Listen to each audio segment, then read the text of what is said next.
Millionaire abandoned his baby on the road to not survive. Years later, the millionaire shuddered at being saved by a beggar identical to him.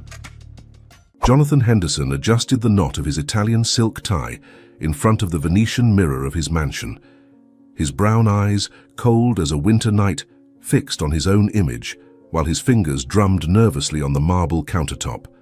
The baby's cry echoed through the luxurious hallways, penetrating every room of the house like a silent accusation. His hands trembled slightly as he reached for the glass of whiskey, while whispering to himself, "You have no choice, Jonathan. This baby will destroy everything you've built. Helena would never agree to marry the man who had a child with a maid." The businessman climbed the marble stairs, his heavy footsteps echoing through the empty mansion since Lillian's death. The maid who dared to enter his world. The baby's room, hastily decorated and hidden in the farthest wing of the house, kept the biggest secret of his life. Through the half-open door, he observed the crying child in the crib, so small and frail. His hardened heart faltered for a moment when the baby stopped crying upon seeing him. "Why did you have to be born? Lillian should have done what I told her. Now she's dead. And you're the proof of my biggest mistake." The black clouds began to form in the sky when Jonathan wrapped the baby in Lillian's blue blanket. His hands, experienced in closing million-dollar deals, now trembled as they touched the delicate skin of his son. The small silver locket, the only gift Lillian had left for the baby, shone faintly in the dim light of the room. Jonathan considered tearing off the jewel, but something stopped him. In his mind, Lillian's last plea echoed, "Promise me you'll take care of him, Jonathan. Promise our son will have a decent life." Descending the stairs with the baby in his arms, Jonathan felt the weight of his decision increase with each step. The phone rang, making him stop halfway. It was Helena, his fiancée, the senator's daughter, his passport to the power he so craved. He let the answering machine pick up the message. "Love, I'm so excited about the wedding preparations. Daddy managed to confirm the governor's presence at the ceremony.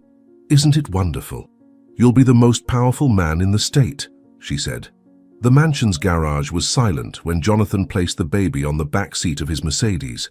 The contrast between the Italian leather and the baby's simple blanket seemed to scream the difference between the two worlds he tried to keep separate. As he started the car, his hands gripped the steering wheel tightly as he murmured, "It's better this way. You'll have a chance to live without carrying the weight of my name, and I can live without carrying the mark of my weakness," he said, without looking at his son so as not to regret his decision. The first raindrops began to fall as the car left the mansion gates. Jonathan drove in silence, watching in the rearview mirror as the baby slept, oblivious to his fate. The streets became more deserted as they moved away from the center. In his mind, Lillian's voice still echoed, "Our love may not have been planned, Jonathan, but this baby is proof that something true was born from it." The storm was increasing its strength when Jonathan stopped the car on a deserted road on the outskirts of the city. The place was dark, surrounded by ancient trees that danced with the strong wind. His hands trembled as he opened the rear door. The baby woke up, his eyes, so similar to his own, staring at him with an innocence that made him hesitate. "Why do you have to have my eyes? Why did you have to look so much like me?" he asked, more to himself. The cold wind cut his face as he walked with the baby in his arms. With each step, he felt the weight of his decision increase. The little one began to cry as if sensing the danger. Jonathan stopped, looking at his son one last time. "Don't cry. You're a Henderson even if no one but me knows it, and Hendersons don't cry. Can't cry." The rain was now falling with full force when Jonathan placed the baby on the ground, protected only by the blanket. The silver locket briefly shone under a lightning bolt. It was the same locket that Hannah had given Jonathan when they first met. His hands lingered a few seconds longer on the tiny body, feeling its warmth one last time. In his mind, Lillian's voice sounded like a curse. "One day you'll regret every choice you made, Jonathan. Fate has mysterious ways of making us pay for our mistakes." He remembered. The path back to the car seemed endless.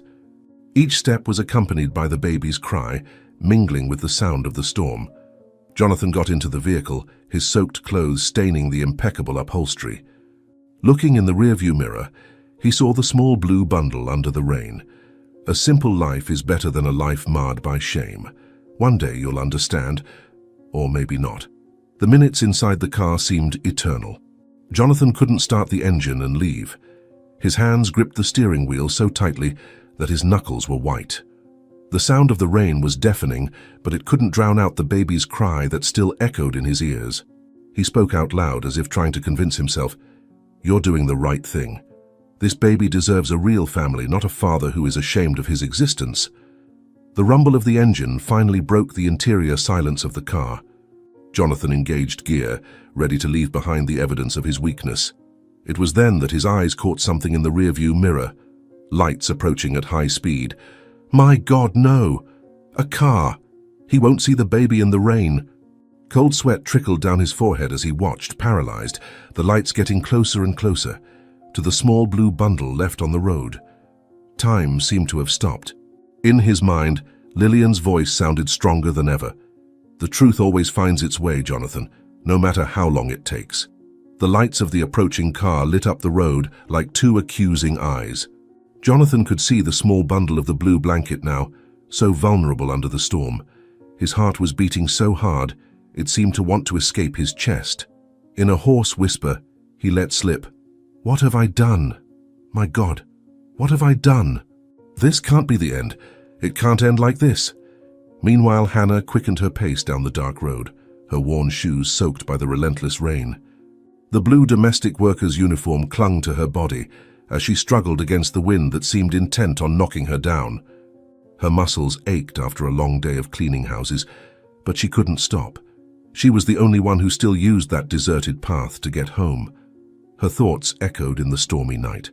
God, why did the bus have to break down today of all days? This path gives me the creeps, especially on a night like this. The storm was increasing its fury, turning the dirt road into a treacherous quagmire. Hannah adjusted the broken umbrella, a useless protection against the force of nature.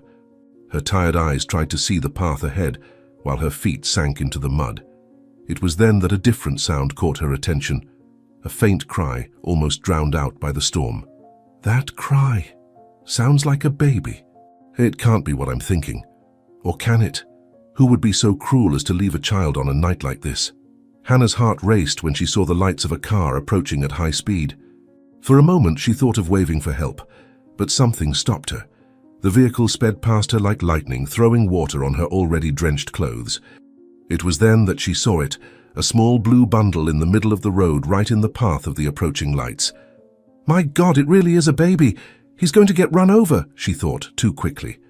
Without a second thought, Hannah dropped her bag and umbrella, running towards the bundle. Her feet slipped in the mud, but she couldn't stop. The sound of the engine was getting closer and closer, the lights already illuminating the small bundle on the ground.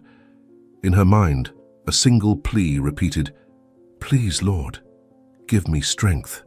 Don't let this child die. I can't let this happen." With one last desperate push, Hannah threw herself over the bundle, rolling to the side of the road.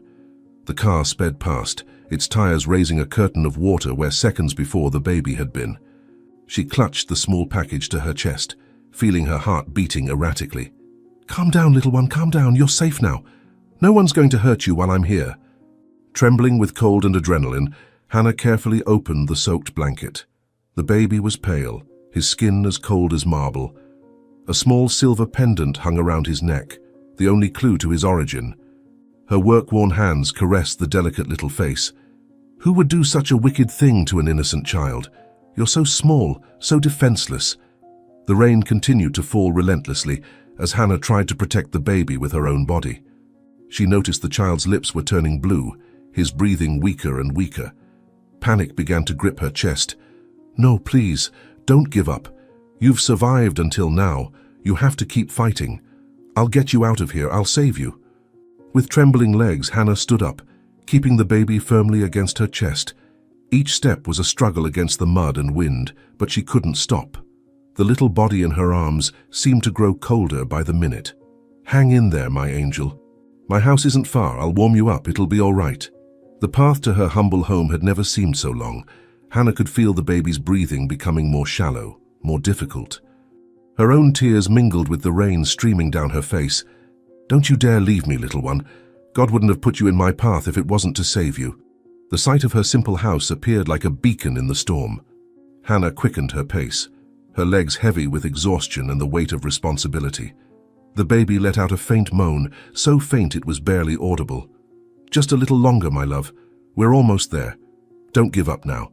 With trembling hands, Hannah finally managed to open the door to her home. The modest interior had never felt so welcoming. She hurried to turn on the old heater, wrapping the baby in dry blankets. "Come on, little warrior, react. Show that you're stronger than this cold."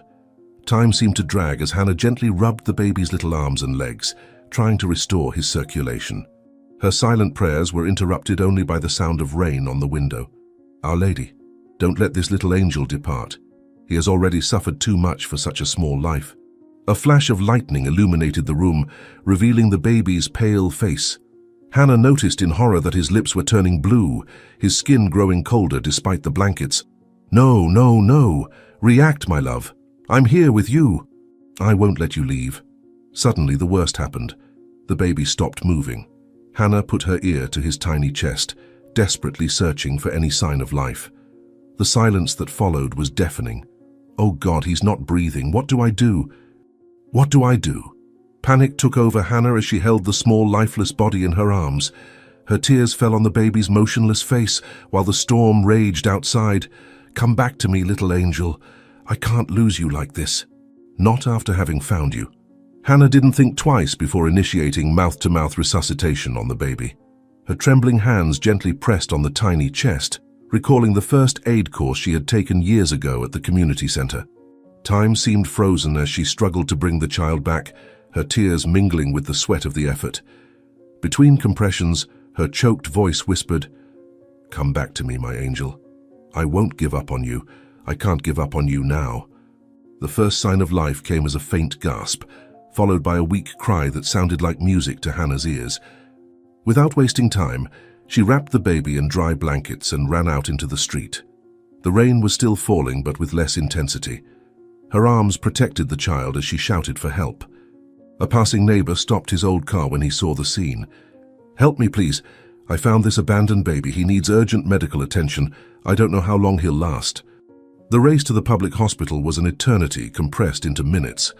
Hannah held the baby against her chest, feeling each faint breath like a small victory. The car jolted over the potholes in the road, and she could feel the little one's heart beating irregularly. Her eyes never left the pale little face. "Hold on tight, my love. We're almost at the hospital. You're strong. You're a warrior." The emergency room was packed, but the baby's critical condition meant he was seen immediately. Hannah watched helplessly as the doctors examined the child, her hands clasped in prayer, her lips moving silently. A nurse tried to lead her to the waiting room, but she resisted. "I can't leave him alone. He only has me in this world. He was abandoned. If he wakes up in a strange place, he'll be scared." The following hours were a blur of tests and more tests. Hannah never left the ICU room for a minute, her eyes fixed on the door where the baby had disappeared. When the doctor finally appeared, his grave expression made her heart sink. His words fell like stones. "The baby has a severe heart condition.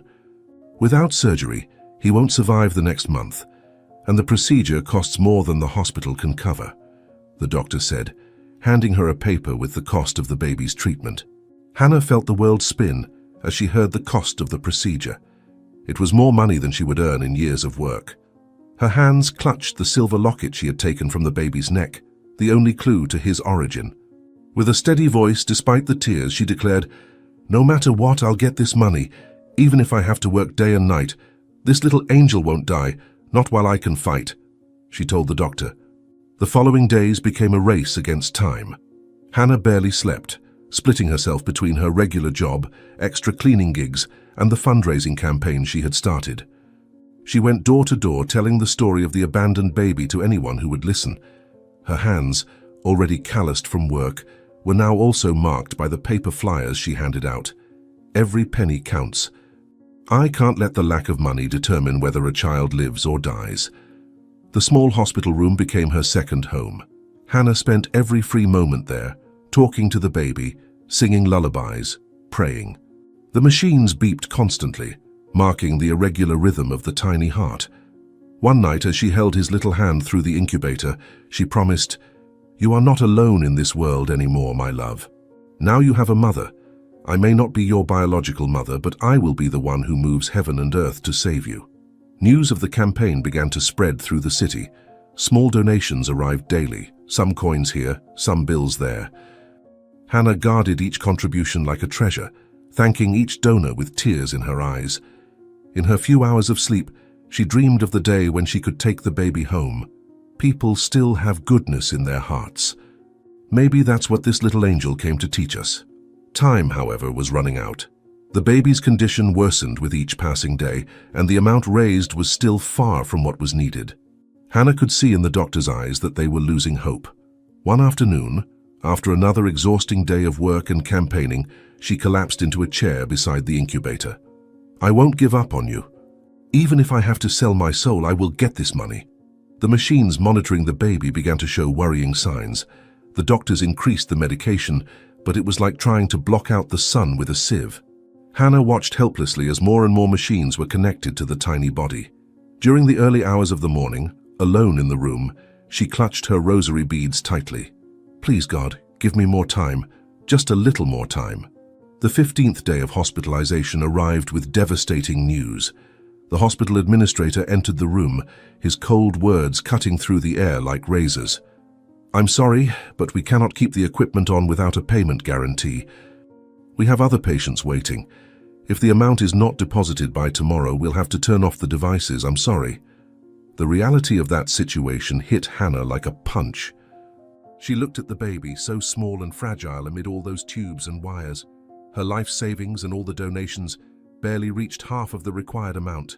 In her desperation, an idea began to form. Maybe if I find out who abandoned this little angel. No, I can't think about that now. I need to find another way out. The sun was starting to set when the final ultimatum arrived. A nurse entered the room with an official paper, the notification that the devices would be turned off the next morning. Hannah held the document with trembling hands, her eyes running over the words that sentenced her little angel. Her voice came out as a choked whisper. "What do I do now, my God? How do I save my son?" The hours dragged on like an eternity as Hannah watched over the baby's restless sleep. The silver locket shone under the dim light of the room, as if it held a secret that could change everything. She held it between her fingers, observing the details of the jewelry too expensive to have belonged to someone simple. "I won't give up. By tomorrow, I'll find a way." God doesn't abandon those who care for others with kindness in their hearts. I know everything will be resolved. You also can't give up, little one, because I won't give up. The next day, Hannah was sitting in the hospital corridor, her silent tears marking the worn linoleum floor. The deadline for payment would end in an hour, and she could still hear the sound of the machines keeping her little angel alive. Her hands clutched the silver locket, as if it could give her the answers she so desperately sought. That's when a frail-looking lady leaning on a cane stopped in front of her. Her tired eyes had a glint of recognition. "Are you the girl who found the abandoned baby? Please, tell me everything about that night. I've heard some things about you and the little baby." The lady, who introduced herself as Mrs. Virginia, listened intently to every detail of the story, her hands trembling more and more. Her pale and haggard face showed signs of a serious illness, but there was an urgency in her gestures that Hannah couldn't understand. When she mentioned the locket, the lady's eyes filled with tears. "I gave that locket to my daughter Lillian on the day she told me she was pregnant." Hannah's heart raced as she heard those words. The lady struggled to her feet, asking to see the baby. Upon arriving at the ICU, Mrs. Virginia pressed her hand against the glass, her eyes fixed on the little face that so resembled her late daughter's. Her voice trembled as she spoke. "Lillian died in childbirth, but before she passed away, she made me promise to protect her son. I searched for him for weeks, but never thought I'd find my grandson like this." With trembling hands, Mrs. Virginia opened her worn purse and took out a yellowed envelope stained by time. Her fingers caressed the paper for a moment, as if bidding farewell to something precious. Inside were several old bills, some already faded, all her life savings kept for an emergency. "When I heard about a fundraiser for a sick abandoned baby, I knew it could be a clue. Use this money, it was for my treatment, but it's too late for me. My grandson needs to live, he needs to know the truth about his origins," the lady said, making Hannah's eyes widen as she saw the amount of money. immediately trying to return the envelope. "I can't accept it, ma'am. It's too much money." "But Mrs." Virginia held her hands with a surprising strength for someone so frail. "I want my grandson to live. He deserves a chance at life. I've lived long enough." Hannah felt the weight of that envelope in her hands, not only from the money it contained, but from the story it carried. Each bill seemed to tell a tale of sacrifice, of years of hard work and saving. Her eyes filled with tears as she counted the money. It was exactly the amount needed for the surgery. "Mrs." Virginia watched in silence, her breathing becoming increasingly difficult, but a small smile of satisfaction on her pale lips. "Go, my child. Time is passing. Save my grandson while I can still see." With her heart racing, Hannah ran to the hospital administration. Her steps echoed through the empty corridors, the envelope clutched to her chest as if it were the most precious thing in the world. The administrator, who was already gathering his belongings to leave, looked incredulous when she placed the money on his desk. He began to methodically count the bills, each movement of his fingers seeming like an eternity to Hannah, who couldn't stop thinking about the baby connected to the machines. The hospital administrator could hardly believe it when he finished counting. It was the total amount for the surgery. His face showed a mixture of surprise and relief as he began filling out the necessary paperwork. Next, they went to the baby's room in the ICU, where Virginia, who had slowly dragged herself there, held Hannah's hand tightly. Her breathing was heavier, and drops of cold sweat trickled down her pale forehead. "I need to tell you something about the baby's father. He's a powerful man, someone who destroyed my Lillian's life. If my daughter knew what he did to the boy." The machines began to be prepared for surgery, while Virginia, growing weaker, insisted on staying with her account. Her skin was pale as wax, but she refused to be examined. "There's no more time for me. I need to make sure you know the truth about my grandson's father. He needs to pay for what he did to my daughter." Hannah realized something was wrong with the lady. Her lips were turning blue, her hands getting colder and colder. Virginia began to speak urgently. "The baby's father. He works at the—" A violent coughing fit interrupted her words. Hannah called for help while holding the trembling lady. The doctors rushed to her aid, but Virginia grabbed Hannah's arm with a surprising force. "Look in the mansion. On Rua Das." Virginia's body suddenly became motionless, her eyes fixed on a distant point.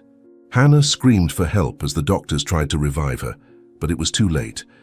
The lady's last words died on her lips, taking with her the secret of the baby's father's identity. "Please don't go yet. I need to know the truth. I need to know who did this to your grandson."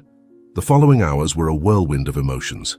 While the baby was being prepared for surgery, Hannah was arranging Mrs. Virginia's funeral. Her heart was divided between gratitude and pain. She gave her life for her grandson's life. How will I tell him about this when he grows up? She wondered. Meanwhile, the doctors were working on the baby's surgery. Hannah went to the hospital chapel, the silver pendant still in her hands. Now she knew that this jewel was the only link between the little one and his true family. A grandmother he will never know, a mother who died to give him life, and a father who prefers to remain in the shadows. After hours of anguish, the surgery was a success. The little baby's heart now beat strong and regular, as if his grandmother's sacrifice had given him a new chance at life. Hannah watched him through the ICU glass, her tears now a mixture of joy and sadness. "You have so much love in your story, my little angel, so much love and so much pain." The next morning, while the baby recovered, Hannah attended Mrs. Virginia's modest funeral. She had no relatives, no one there for her, only the housekeeper she had just met. Virginia promised she would take care of her grandson and keep her promise. I promise I will take care of him with all the love that you and your daughter devoted to him. I will call him Cole." Back at the hospital, Hannah watched little Cole now recovering rapidly. Her little fighter, who had already lost so much in such a short life. She made a silent promise by the crib. "One day, my love, we will discover the whole truth about your story. But for now, you have me, and I have you. That's all we need." Night fell over the hospital as Hannah watched over the baby's peaceful sleep. The silver pendant rested beside the crib, keeping its secrets. Somewhere in the city, a father lived his life unaware that his son had survived, and that a grandmother's sacrifice had changed everyone's destiny. Perhaps it's better this way, my little angel. Some truths hurt too much to be revealed. Day broke when Hannah finally fell asleep in the chair beside the crib. In her dreams, she saw Mrs. Virginia smiling, at peace for having fulfilled her final mission. The baby slept peacefully, his little heart beating strong and regular, like a promise that despite everything, life always finds a way. You are a miracle, my son. A miracle born of the love of two women who gave everything to protect you, and another woman who will also do everything to watch over you.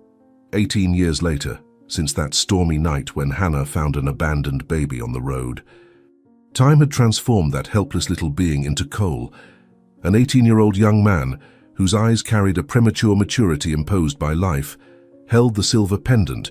The only connection to his mysterious past remained around his neck as a constant reminder of his unknown origins. Life in the small house on the outskirts was not easy. Hannah, who devoted every moment of the last 18 years to raising Cole, now struggled against a disease that consumed her strength day by day. The thin walls could not contain the sound of her dry cough, which echoed through the house during the early hours of the morning, as she tried unsuccessfully not to wake her son sleeping in the living room. That morning the sun had not yet risen when Cole woke to the sound of Hannah's dry cough. In his makeshift bed in the living room, he remained motionless for a few seconds, his heart tight as he heard the effort his mother made to muffle the sound.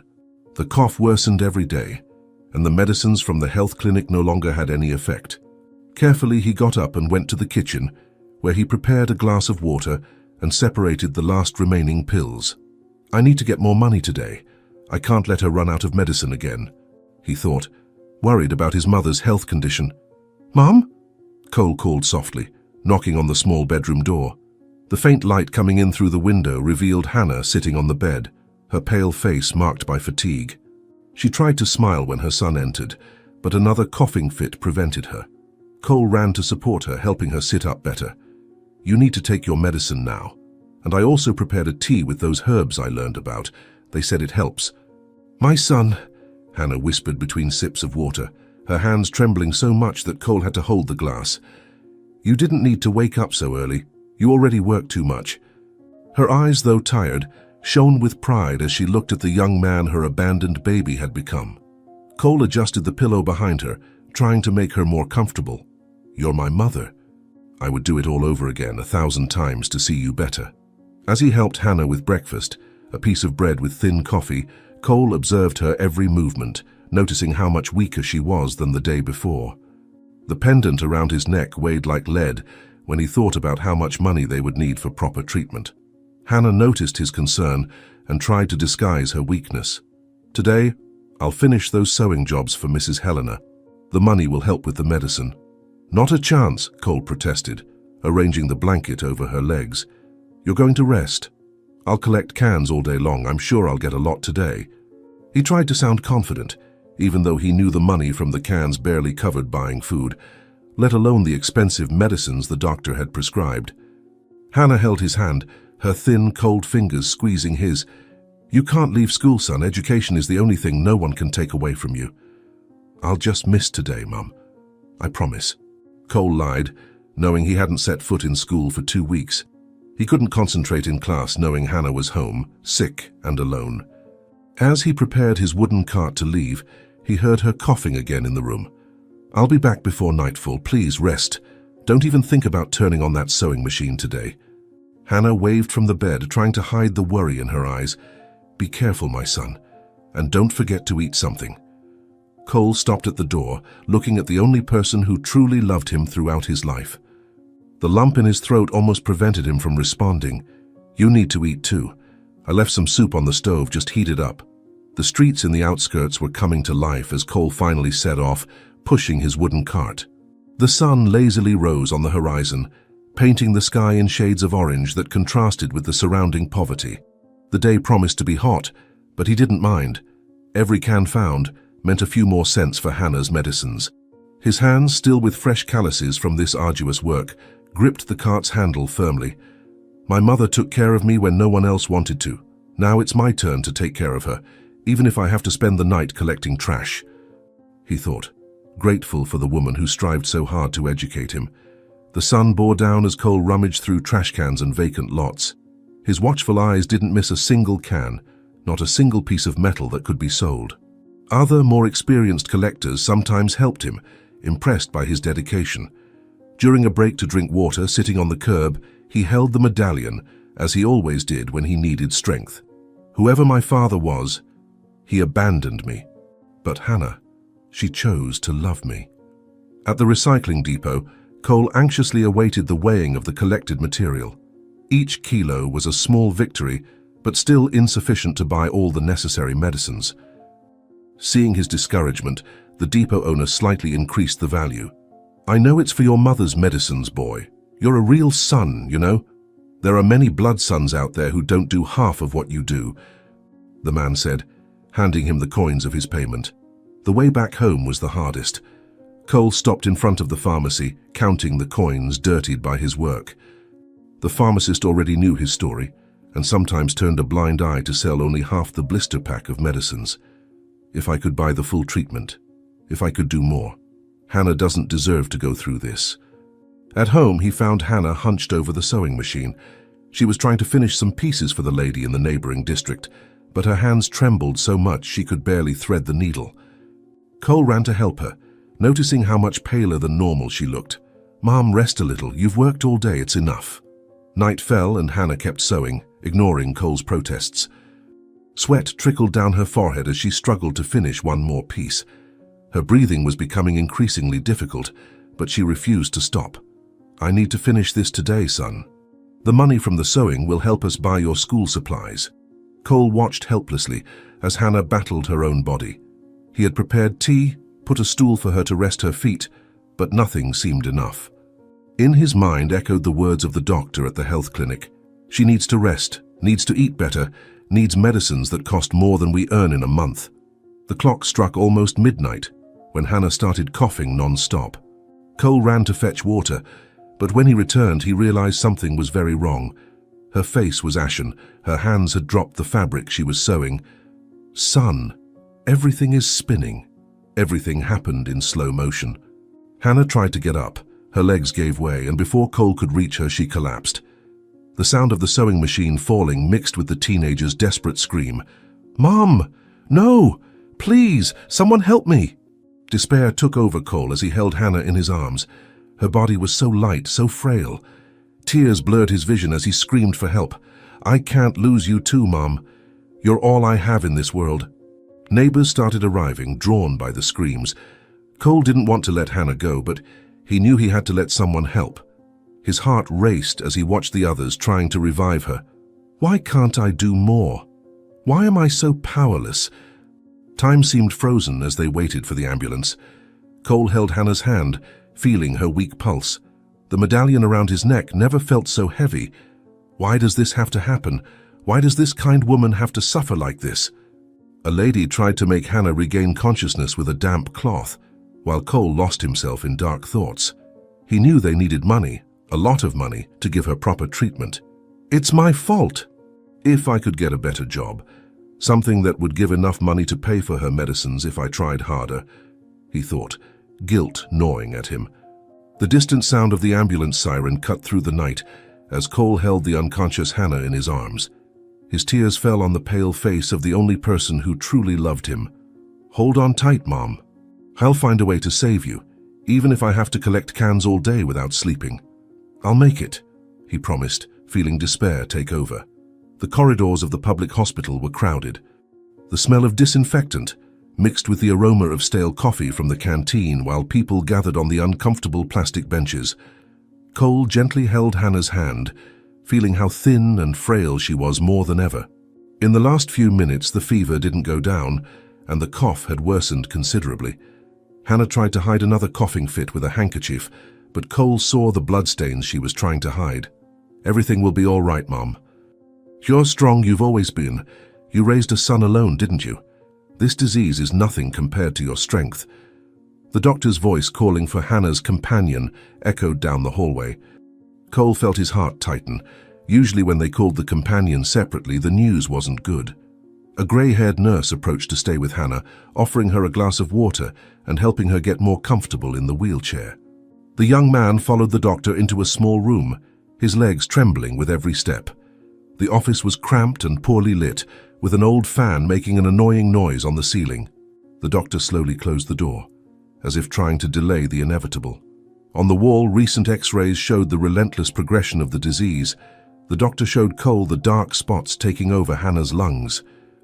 His experienced hands trembled slightly as he pointed to the affected areas. "I'm sorry, son, the cancer has spread. There's nothing more we can do but try to keep her comfortable," said the doctor, making Cole feel the world spinning, his hands gripping the edge of the table tightly to keep from falling. "No, doctor, there must be something. I'll do anything. Work 3 jobs, sell everything I have. Please save my mum," he said, his voice choked with despair. The path back seemed like a nightmare in slow motion. Each step through the endless corridors of the hospital made his heart weigh heavier. The sound of his footsteps echoed on the worn linoleum floor, mingling with the typical hospital noises, beeping monitors, distant voices, muffled cries. When he finally reached the wing where Hannah was, he needed to stop for a moment to catch his breath and try to control the tears that insisted on falling. Hannah was sitting on the bed, propped up on pillows worn by use. Even sick, she maintained that dignity that had always characterized her. Her thin face lit up with a faint smile when she saw her son enter, and for a moment, Cole saw in her the same strength of the woman who raised him alone during all those years. He tried to hide the tears, but she knew him too well. "You don't need to hide it, my son. A mother always knows," she said. Overcome with emotion, he knelt beside the bed, resting his head in her lap as he did as a child. "You can't leave me, Mother. I don't know how to live without you." The following weeks were an emotional roller coaster. Cole slept at the hospital, dividing himself between work and caring for Hannah. At night, when she finally fell asleep, he held the silver locket and wondered about his biological parents. Would my father help save my mother? Is there anyone in this world who can help me save her? He wondered. Hannah was getting worse every day, but her concern was always for Cole. One particularly difficult afternoon, she mustered the strength for a conversation she had been putting off. "Son, when I'm gone, I want you to promise that you'll look for your true family. Not out of revenge, but because everyone deserves to know their origins." Cole held her hand tightly. "You are my only family, Mother. You always have been and always will be," he replied. "The lady is the only person I need in my life," Cole whispered, kissing her hand. "Remember what you always told me when the other children asked about my real mother? That true love is a choice, not an obligation." Hannah squeezed his hand, nodding slowly. "And I would choose you, 1,000 times, in 1,000 different lives," he said. A nurse came in to check her vitals, but Hannah didn't let go of her son's hand. "Cole," she continued once they were alone again, "promise me one more thing?" He leaned closer, not wanting her to strain herself, speaking. "Anything, Mom." Hannah took a deep breath, gathering strength. "Promise me you'll be happy, that you won't let bitterness take over your heart." "No, Mom," Cole interrupted her, tears now streaming freely down his face. "Don't talk like that. You're going to get better. You're going to leave here." Hannah raised her trembling hand to wipe the tears from her son's face. "My brave boy, always trying to protect me. Now it's my turn to protect you. Saying goodbye is as hard as leaving." Cole held back his tears, trying to smile for her. "I don't want to say goodbye, Mom. You've been with me all along." Hannah coughed lightly before continuing. "Remember your first day of school? You didn't want to let me go. You said you'd rather stay home helping me with the sewing."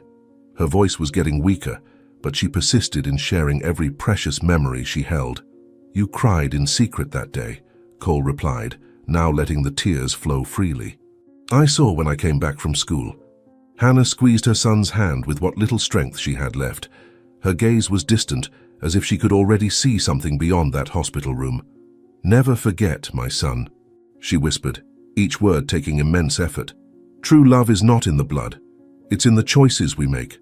Love doesn't die." Cole leaned in, kissing her sweaty brow. "I love you, Mom. I can't live without you," he said. The heart monitor began to beep frantically around 3 in the morning. Cole, who had never left Hannah's bedside, saw the exact moment she opened her eyes one last time. "I love you, my son." Those were her last words before the line on the monitor went flat. Cole's scream echoed through the hospital. "Mom, no, please don't leave me." The doctors rushed in to try to revive her, but he knew. Deep in his shattered heart, he knew his mother had left. "Come back, Mom. Please come back. I don't know how to live without you." The hospital procedures seemed a blur.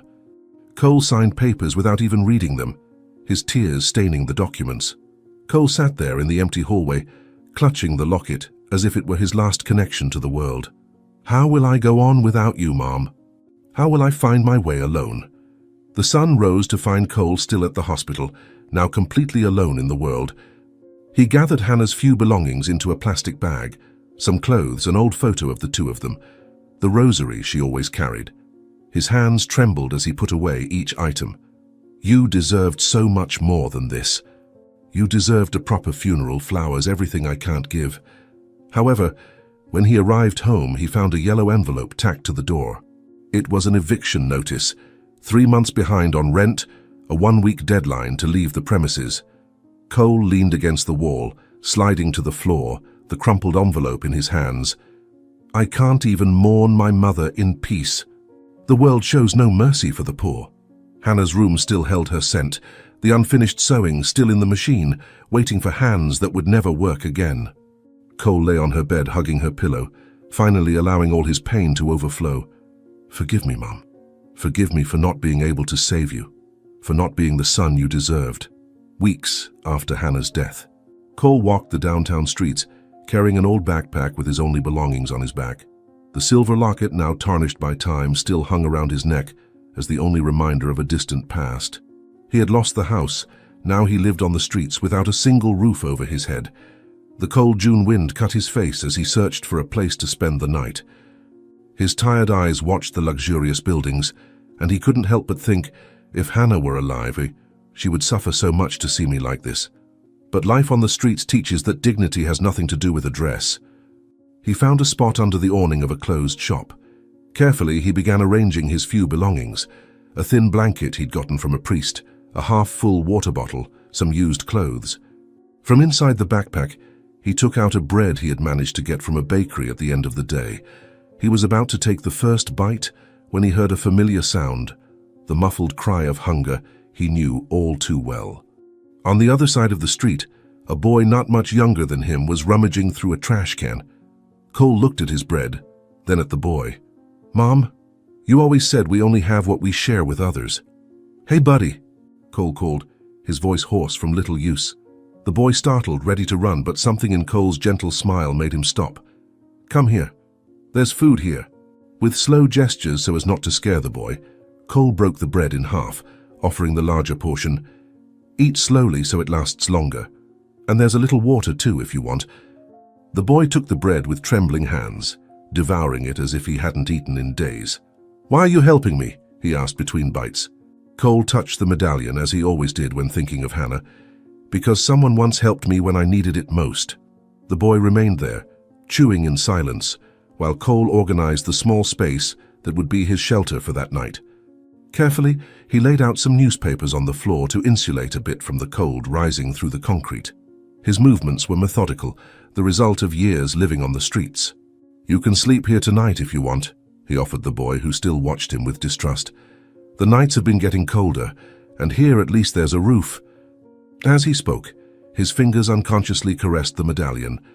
Hannah always used to say that no one is so poor that they can't help, nor so rich that they don't need help, he thought.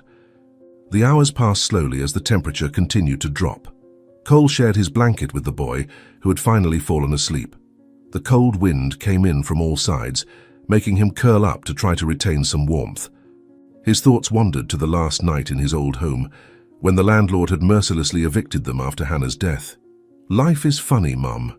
You spent years sewing for that man, and he didn't even wait for the funeral to end before throwing us out." The early morning hours advanced when Cole heard shuffling footsteps approaching. An elderly lady, trembling from the cold, was seeking shelter from the plummeting temperature. Her tired eyes reminded him so much of Hannah's in her last days that Cole felt his heart tighten. The lady stopped near them, her thin arms hugging her own body in a futile attempt to warm herself. The biting wind carried the sound of leaves dancing on the asphalt as Cole looked at his blanket, the only protection he had against the merciless cold. The boy beside him stirred, pulling a bit more of the fabric towards himself. The lady coughed, a dry sound that echoed in the empty street, making Cole remember the last nights in the hospital. His fingers gripped the locket tightly. "What would you do, Mom?" "But what a silly question. I know exactly what you would do." Cole rose slowly, trying not to wake the boy. His muscles ached from contact with the hard ground, but he ignored the discomfort. He approached the lady with soft steps, noticing how her hands were purple from the cold. "So you shouldn't be out on the street in this weather," he said gently, his voice reminiscent of the tone Hannah used when advising him. The elderly woman raised her eyes to him, and Cole saw in them the same fear and wounded pride that he carried in his own. "I have nowhere else to go, my son," she replied, her voice trembling from the cold. "My son lost everything to gambling. The house, the job. I ended up here." Her words came out interrupted by the shivers that shook her frail body. Cole felt a lump in his throat. How many stories like that had he heard on the streets? "Come, ma'am. There's room here with us." He guided her to the awning, feeling how she trembled under his light touch. The boy woke up with the movement, instinctively clutching the blanket closer to himself.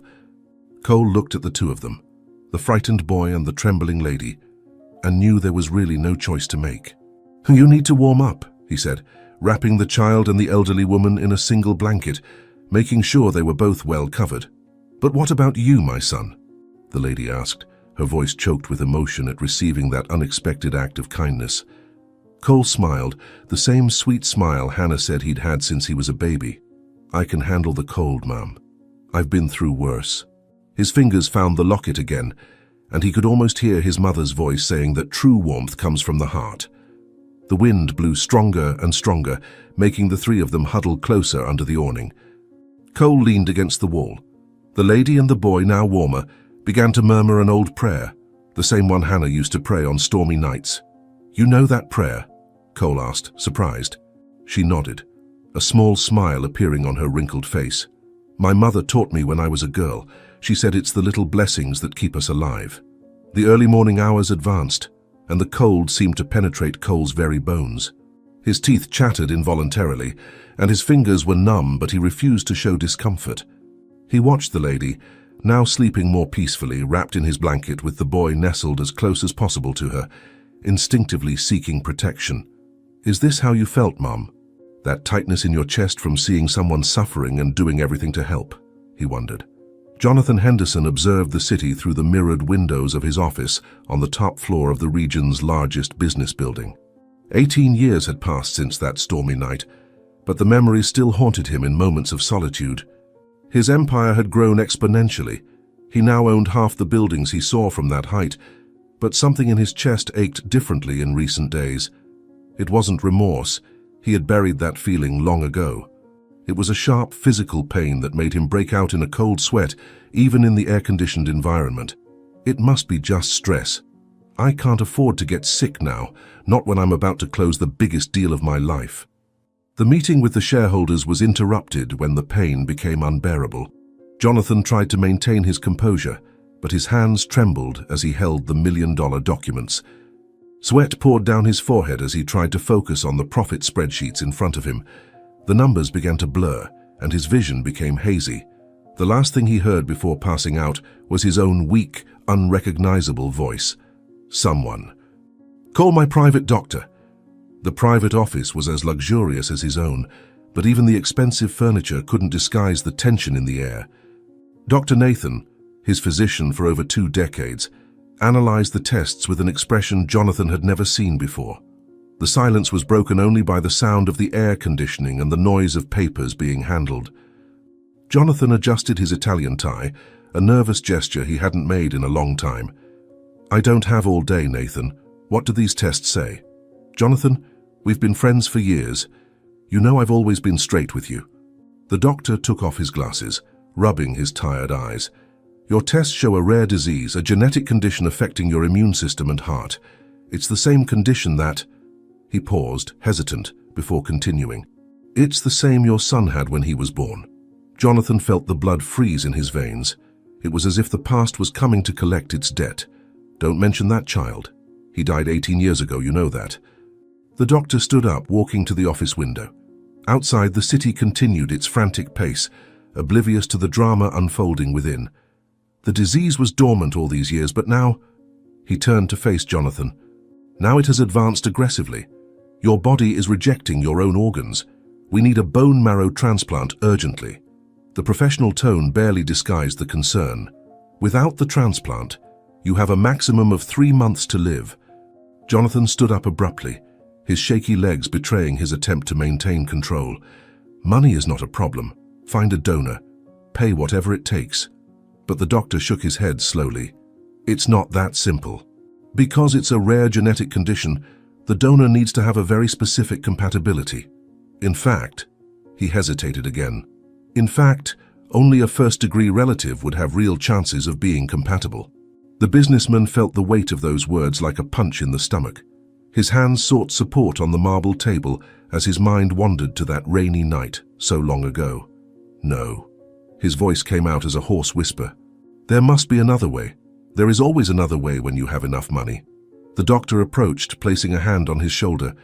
This time, Jonathan, not even all your money can buy what you need.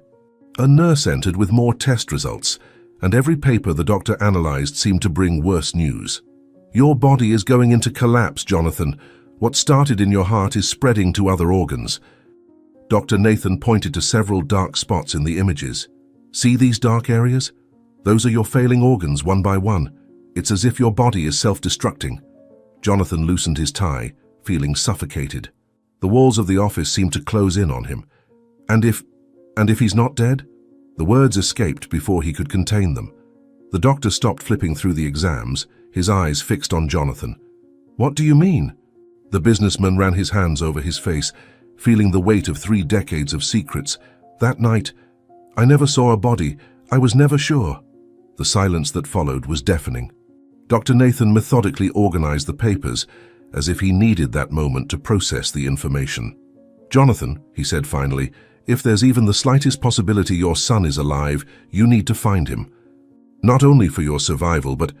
Jonathan interrupted him, his voice laden with long repressed emotion. But what? Do you think he would forgive me? That he would agree to help me after what I did? A violent coughing fit prevented the doctor from answering. Jonathan doubled over, and when he pulled his hand away from his mouth, there was blood on his fingers. Dr. Nathan rushed to help him, but the businessman pushed him away. How long? How long do I have to find him? The doctor consulted the exams once more. With the rate the disease is progressing, 3 months maximum, but you need to start treatment immediately to hold on until then. Jonathan stumbled to the window, his reflection in the glass showing a man very different from the powerful businessman everyone knew. His empire, built on lies and abandonment, now seemed as fragile as his health. The sun was setting over the city, painting the sky blood red. 18 years. 18 years trying to forget that night. And now my life depends on the very son I abandoned. Dr. Nathan approached with the last results in hand. His expression was grave as he pointed to the numbers highlighted in red. Jonathan, these tests show something even more specific. The compatibility you need is practically impossible to find in anyone other than your son. Your own DNA is turning against you, and only someone with your genetic makeup can reverse that. The doctor's last words echoed in the room as Jonathan stared at the city he had helped build. All his power, all his money, all his connections, none of that mattered now. His life depended on finding the one person in the world who had every reason to wish for his death. How to find a son that I myself made sure to lose. The sun finally set, plunging the office into shadows. Jonathan held the exams with trembling hands, every number, every diagnosis confirming his worst nightmare. The irony of fate could not be crueler. He who abandoned a sick baby to maintain his reputation now depended on that same son to survive. His eyes roamed over the city below, and for the first time in so many years he allowed himself to say out loud, "Where are you, my son? Is there still salvation for a father who doesn't deserve forgiveness?" Days later, Jonathan adjusted the IV drip of the medication now regulating his heartbeat, his hands trembling slightly with the effort. The luxurious office, which once represented all his power, now felt suffocating with its mahogany walls and expensive paintings. At the conference table in front of him, 3 private investigators awaited his instructions. while he tried to control his increasingly difficult breathing. His eyes scanned the men, evaluating if he could trust them with his darkest secret. "I need you to find someone. And no one, absolutely no one, can know about this search." 18 years ago, Jonathan began, his voice weaker than he would have liked, "I abandoned a baby on a road during a storm." The words came out like venom from his mouth as the investigators took notes. "It was a March night near the Old State Road. The baby—" He stopped, a coughing fit interrupting his speech. When he recovered, he continued, "The baby was wearing a silver locket. It's the only concrete thing I have to help in the search." The more experienced investigator frowned, analyzing the scant information provided. "Mr. Henderson, without official records, without the mother's name, without—" Jonathan slammed his hand on the table, his frustration mingled with despair. "Don't tell me what we don't have. Tell me how we're going to find him. There must be a way. There's always a way when you have enough money." With shaking hands, Jonathan opened a drawer of his desk and took out a small drawing of the locket he had made from memory. It was of old silver, with an engraving of Our Lady. It had a small mark on the back, like a diagonal scratch. His voice failed as he recalled the moment he decided not to tear the jewel from the baby's neck. "It was the only thing I left with him, the only clue to his origin." "Let's start with the hospitals in the region," suggested one of the investigators, spreading a map over the table.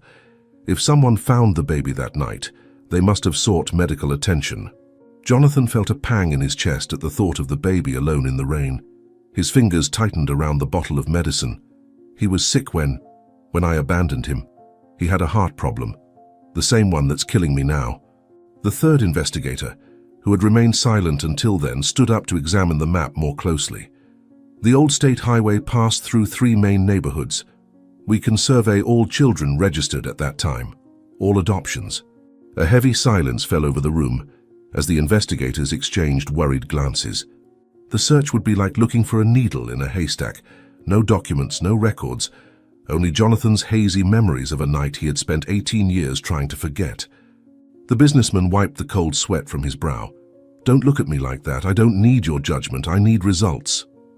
"The baby's mother," the first investigator resumed, trying a new approach. "Who was she?" "Family, friends, someone who might have clues." Jonathan closed his eyes, the image of Lillian appearing in his mind for the first time in years. She was a maid, Lillian. She died in childbirth at the Central Public Hospital. But she had a mother. She must know something. She came looking for me about her grandson, and I told her what I did, and we never saw each other again. If there's anyone who might have news, it's her. But we haven't been in contact for many years. I don't know if she was still alive." The investigators began to outline strategies, but Jonathan could barely concentrate.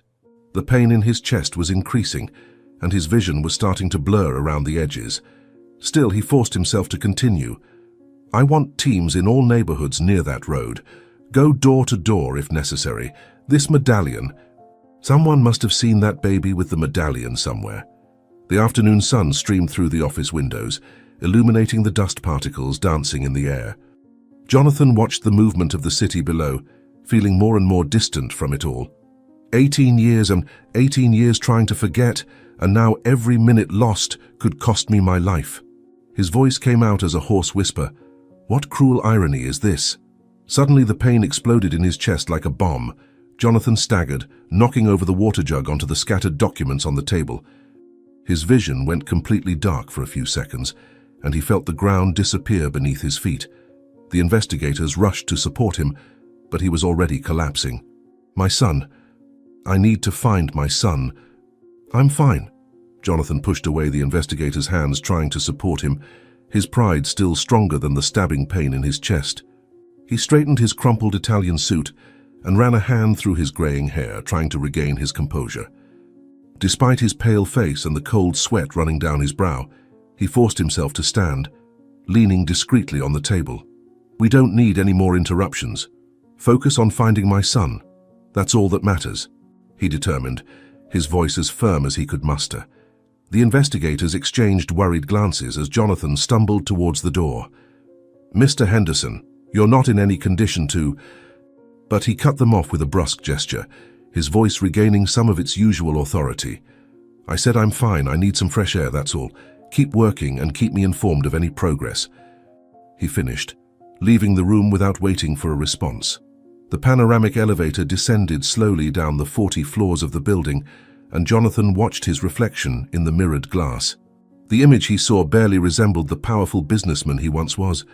His face was gaunt, dark circles marked his eyes, and his hands wouldn't stop trembling. A sharper pang in his chest made him double over, pressing his forehead against the cool glass.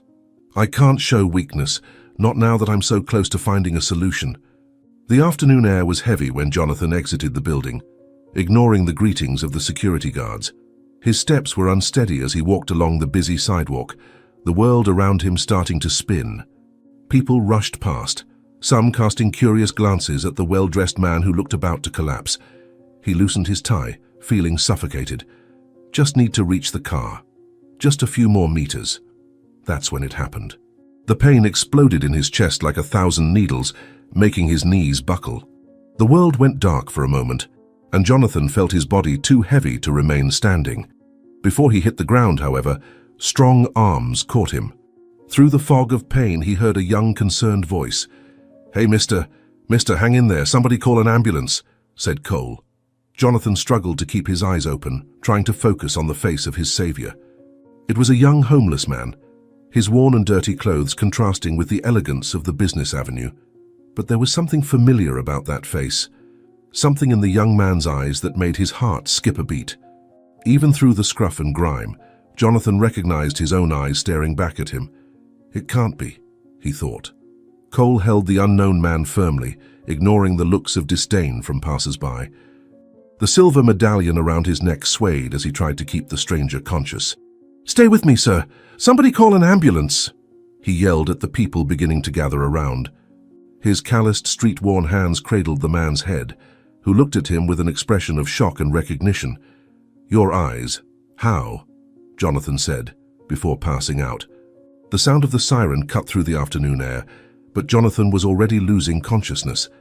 His last few strengths were used to raise his trembling hand towards Cole's face, as if he wanted to touch him to make sure he was real. But before he could say anything, the darkness enveloped him completely. My... The paramedics worked quickly, putting Jonathan into the ambulance while checking his vital signs. Cole remained nearby, still holding the folder of documents the man had dropped. "Do you know him?" one of the rescuers asked. Cole shook his head. "No, but there's something strange. When he looked at me, it was like he'd seen a ghost." "We need to take him now," the paramedic said, preparing to close the ambulance doors. Cole took a step back, but something prevented him from just leaving. Maybe it was that man's look, or maybe it was Hannah's voice echoing in his memory, reminding him to always help those in need. Can I go with him? He doesn't seem to have anyone with him right now," he said, and the paramedics agreed.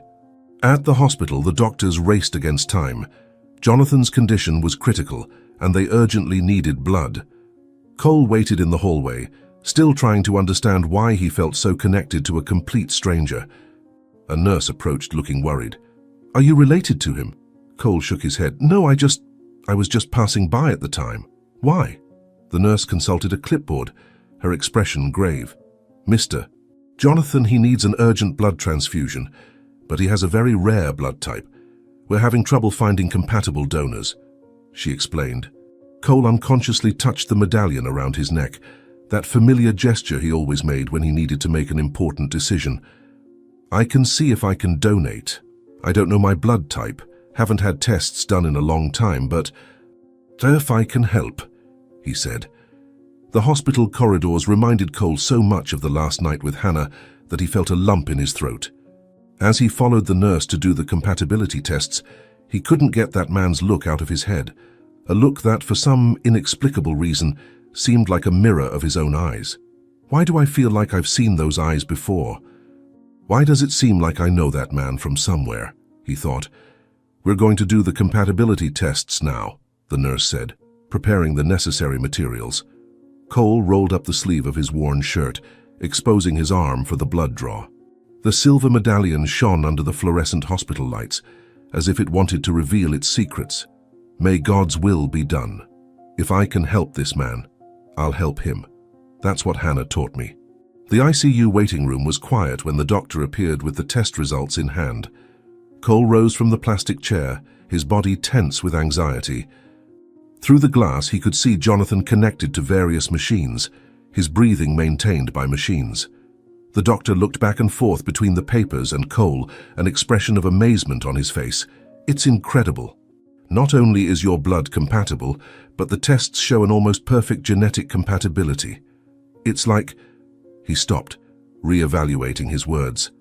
"It's extraordinarily rare to find that level of compatibility between unrelated people." "What do you mean, genetic compatibility?" Cole asked, his heart racing for reasons he didn't understand. The doctor adjusted his glasses, still studying the results. "Mr. Henderson urgently needs a bone marrow transplant. And you're the perfect donor. It's extremely rare to find that level of compatibility."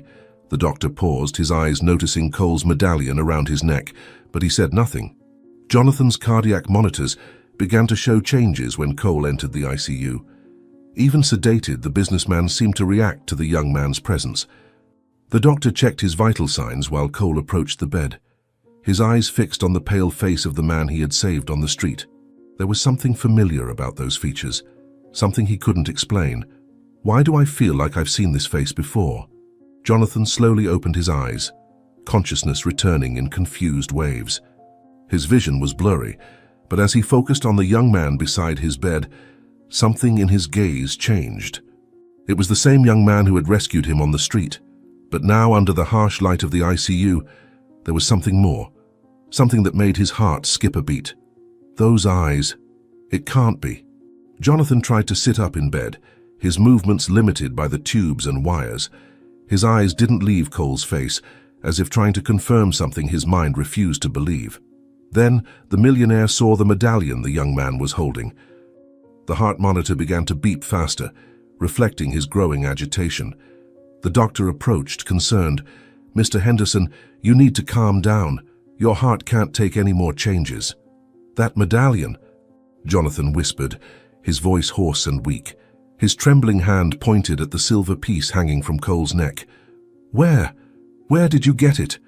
The words came out with difficulty, each breath seeming to cost him an immense effort. Cole instinctively grasped the medallion. "It's always been with me. It's the only thing I have from my past." Jonathan's face paled even more, if that was possible. His eyes filled with tears as he studied every detail of the young man's face. An old memory tried to emerge in his mind, a stormy night he had spent years trying to forget. The medallion shone under the fluorescent light, like a silent accusation. You look like..." "Who?" Cole asked, feeling an inexplicable chill run down his spine. There was something about the way Jonathan looked at him, something that made his heart beat faster. The businessman opened his mouth to answer, but a sharp pain in his chest made him cringe. "I need to tell you. There's something you need to know." The heart monitor began to emit more intense alerts. The doctor moved quickly, checking the increasingly unstable vital signs. Jonathan gripped Cole's arm with a surprising strength for someone so debilitated. That night, the storm. His voice was growing weaker, punctuated by labored breathing. "What night? What are you talking about?" Cole leaned in closer, an inexplicable anxiety gripping his chest. There was an urgency in Jonathan's eyes, as if he knew his time was running out. Lillian, she was so... But before he could continue, his body arched on the bed, seized by searing pain. The high-pitched and continuous sound of the heart monitor filled the room. Jonathan still tried to speak, his lips moving without making a sound, his eyes fixed on Cole with an expression of despair and regret. His body convulsed one last time before falling motionless on the white sheets. "Code Blue!" the doctor shouted, initiating resuscitation maneuvers. The emergency team invaded the room, pushing Cole aside. He watched, dazed, as they tried to revive Jonathan. The name the businessman had mentioned, Lillian, echoed in his mind like an unanswered question. It was his mother's name. Chaos took over the ICU room. Cole watched, paralyzed at the door, as the medical team fought to bring Jonathan back.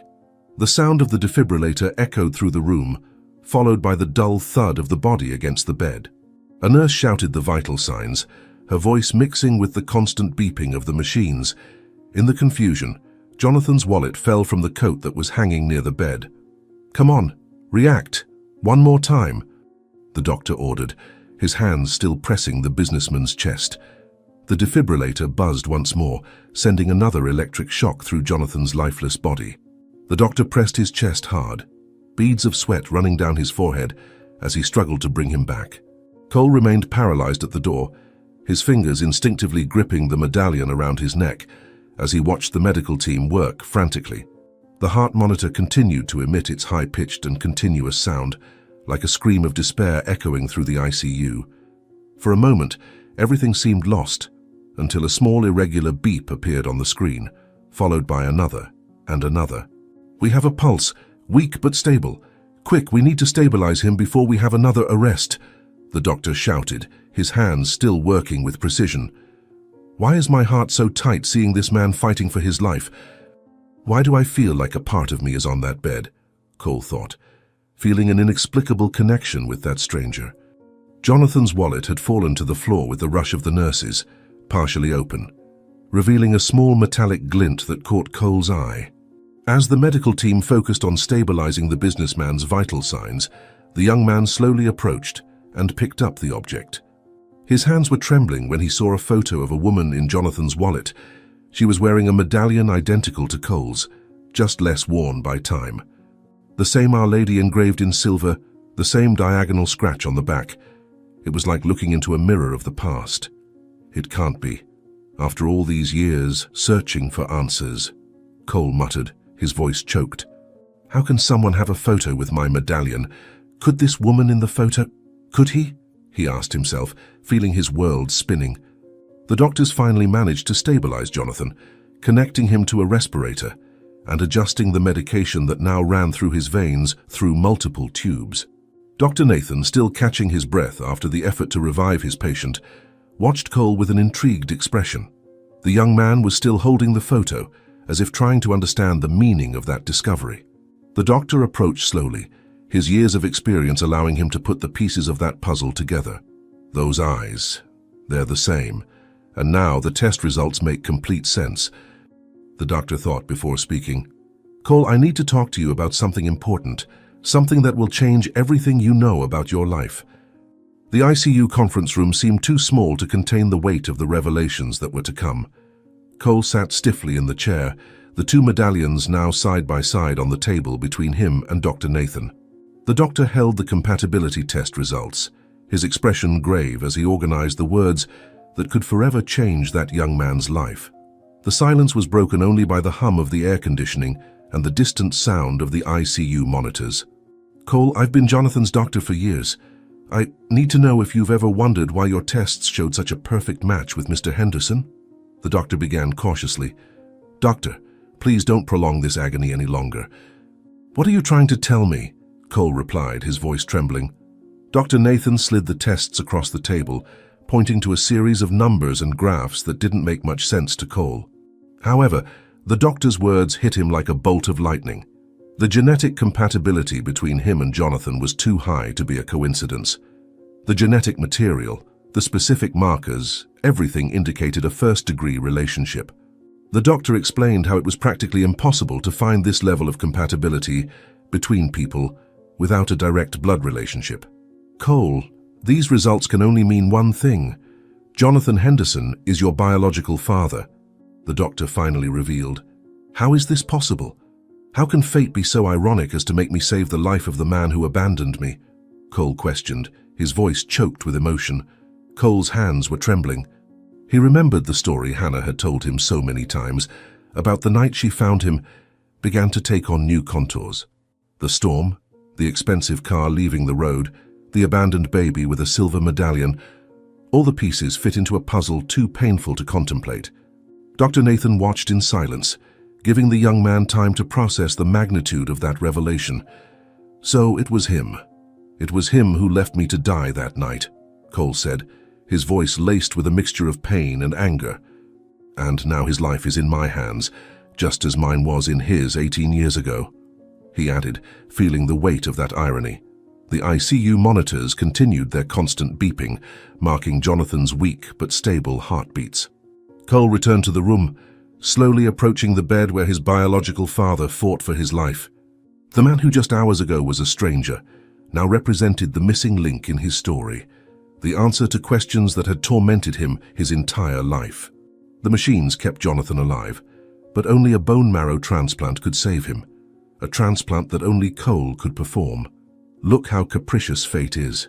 The son you tried to discard is your only chance of survival. Cole murmured to his unconscious father. But how can I save someone who did not hesitate to condemn me to death, he thought, feeling his heart divided. Dr. Nathan entered the room again, carrying more test results. The news was not good. Jonathan's condition was worsening by the hour, and without the transplant, his chances were practically nil. The doctor explained the procedure, the risks, the recovery time in detail, but his words sounded distant to Cole, who could not take his eyes off the man in the bed. The image of Hannah, his true mother, appeared in his mind, reminding him of all the lessons about forgiveness and compassion she had taught him. The decision is yours, Cole. I cannot and should not influence your choice, the doctor said, placing his hand on his shoulder. How can I decide between the revenge my heart demands and the compassion Hannah taught me? Cole replied, his voice choked. The hours dragged on as Cole struggled with his decision. Sitting by Jonathan's bedside, he mentally replayed every moment of his life, the struggles, the battles, Hannah's unconditional love, who saved and raised him even though she had nothing. The contrast between the poverty he lived in and the luxury surrounding his biological father was like a slap in the face. The medallion around his neck seemed to weigh a ton, loaded with memories and meanings he never imagined. Why did you do this to me? What kind of man abandons a sick baby on a stormy night? Cole asked his unconscious father. Is there forgiveness great enough to cover such a cruel abandonment? He thought, as he watched the machines keeping Jonathan alive. Cole rose from the chair beside Jonathan's bed, his steps echoing through the empty hospital corridors as he searched for a place to organize his thoughts. His feet instinctively led him to the small chapel on the third floor, a silent space lit only by a few flickering candles. The soft scent of incense filled the air, as familiar as the Sunday afternoons when he accompanied Hannah to the neighborhood church. The young man sat on the last pew, his fingers still unconsciously caressing the medallion that now carried a much heavier weight than mere silver. "Mum, you always said God doesn't give us burdens greater than we can bear," he whispered into the silence of the chapel. "But this one, Mum, this one seems too heavy," he finished, feeling the tears start to form. The candles danced on the chapel walls, casting shadows that seemed to move to the rhythm of the memories flooding Cole's mind. He remembered one particularly difficult night when he was only 10 years old and had discovered he was adopted.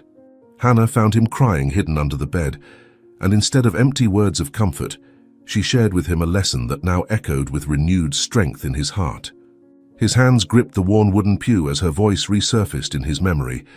"Son, forgiveness is not a gift we give to others. It's a gift we give ourselves." Her words that night came back now, more meaningful than ever. "How could you be so wise, Mum? How did you know that one day I would need these lessons so much?" he asked the chapel's silence.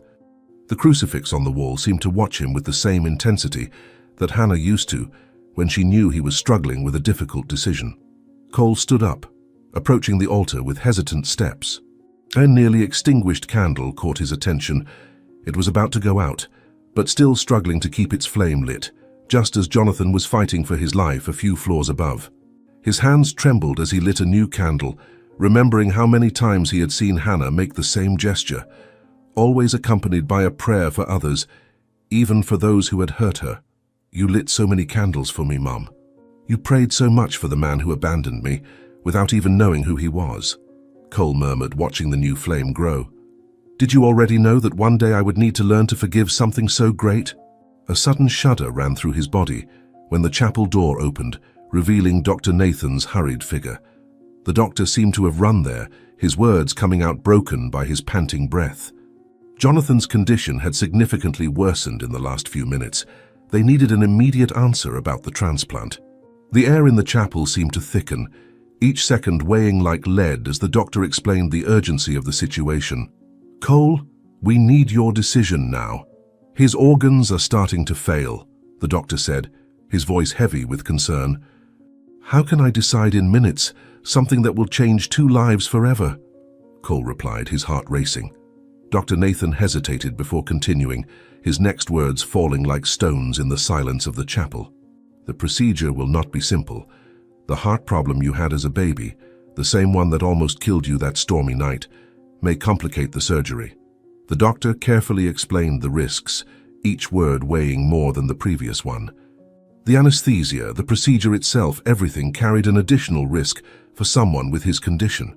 "There is a chance you may not survive the procedure," the doctor concluded, his voice almost a whisper. The candles continued their silent dance as Cole absorbed the weight of that revelation. The risk was not just failing to save Jonathan, it was losing his own life in the process. His eyes met the small image of Our Lady on the altar, so similar to the one engraved on his medallion, and for a moment he saw himself again as that abandoned baby in the rain, struggling to survive. Hannah's voice emerged once more in his memory, this time from one of the last moments they shared. "True strength lies not in how much life hurts us, son, but in how we choose to react to the pain." Her words now echoed with crystal clarity. "What would you do, Mother? Would you risk your life to save someone who tried to take yours?" he asked the silence. A commotion in the hallway caught both their attention. More doctors running, raised voices discussing emergency procedures. Dr. Nathan quickly checked his phone, his face paling with the message received.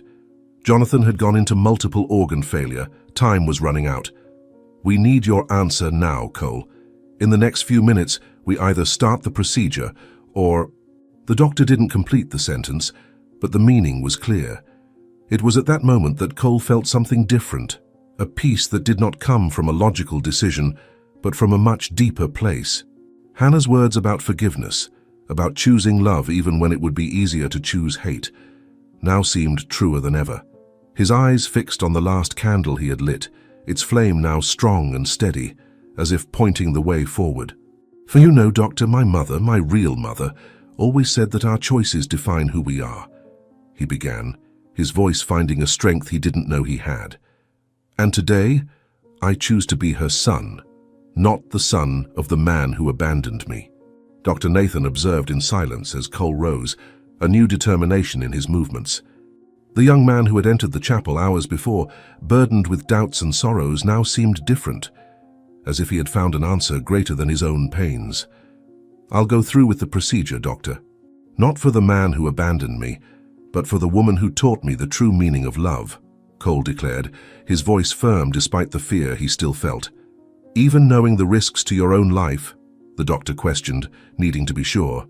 The candles in the chapel cast one last glow over Cole's face as he headed for the door, ready to face what fate had prepared. His heart was beating strongly, not with fear, but with a certainty that came from years of teachings about love and forgiveness. Hannah might no longer be there physically, but her lessons were alive in every decision he made. "Yes, Doctor.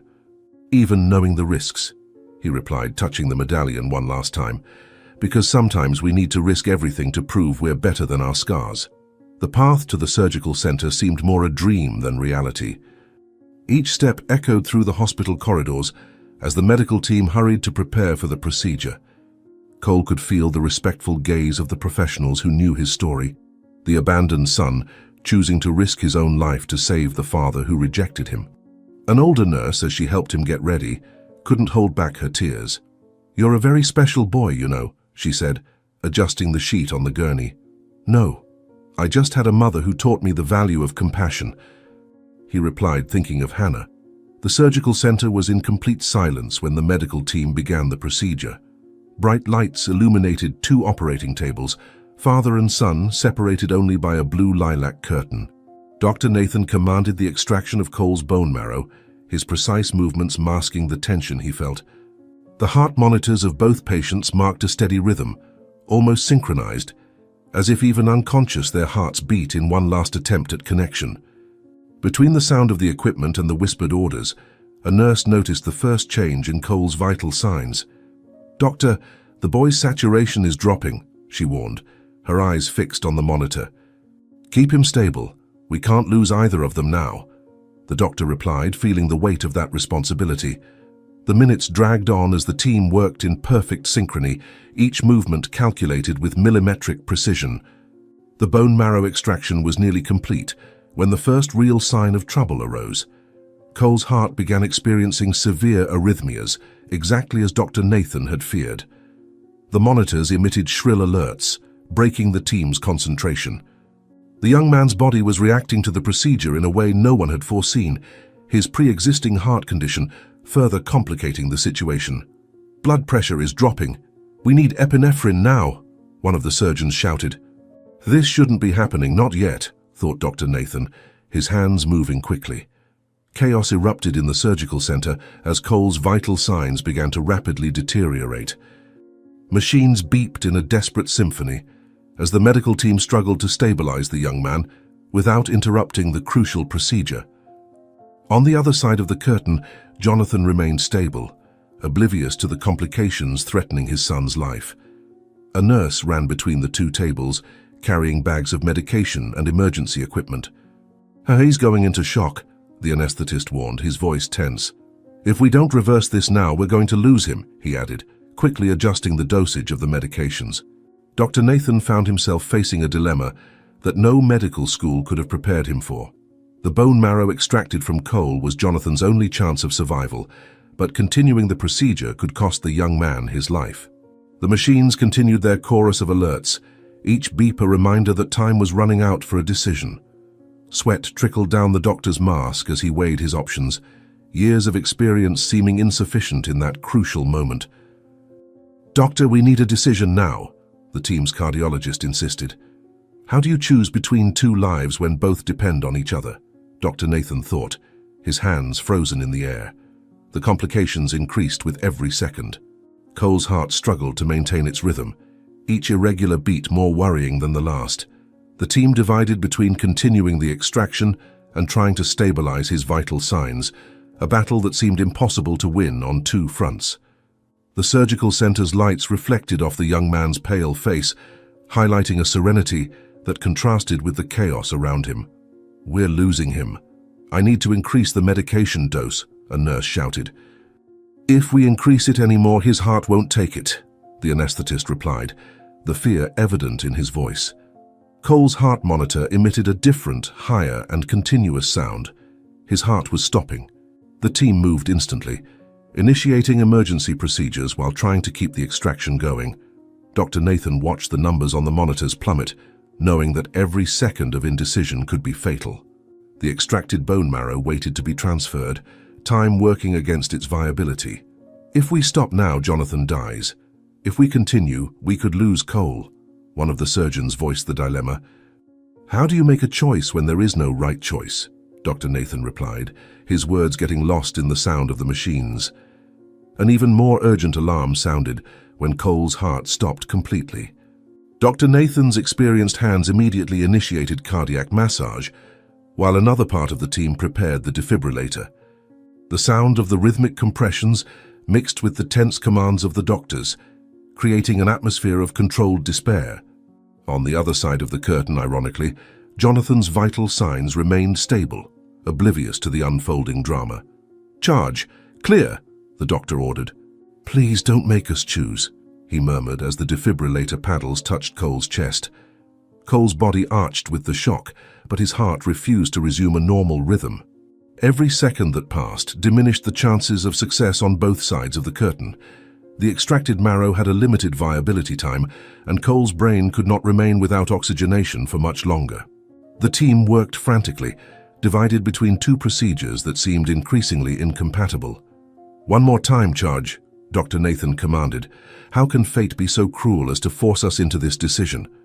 he thought, watching the still flat line on the monitor. Time seemed frozen in the surgical center, each second stretching into an eternity of impossible decisions. The medical team moved in slow motion, each action carrying the weight of its consequences. Dr. Nathan looked back and forth between the two patients, father and son, united by blood but separated by a history of abandonment, now connected in a moment that would decide the fate of both. "Doctor, the marrow." "Time is running out," alerted a surgeon. "And Cole's brain response time too," another completed, the despair evident in his voice. The sound of Cole's heart monitor remained a continuous, high-pitched tone as the resuscitation attempts continued. The medical team took turns with the compressions, their movements becoming more and more urgent as the minutes ticked by. Dr. Nathan felt the weight of every second, knowing he needed to make a decision that would irrevocably change the course of 2 lives. The extracted marrow waited, its viability time draining like sand in an invisible hourglass. "How long until the marrow is no longer viable?" he asked, his hands still working on Cole's chest. "Minutes, doctor, just minutes," the specialist replied, his voice laden with concern. The machines continued their desperate symphony, each sound and alarm marking the time slipping away. The medical team moved between the 2 operating tables, their gazes alternating between father and son, as Dr. Nathan felt the weight of the most difficult decision of his career.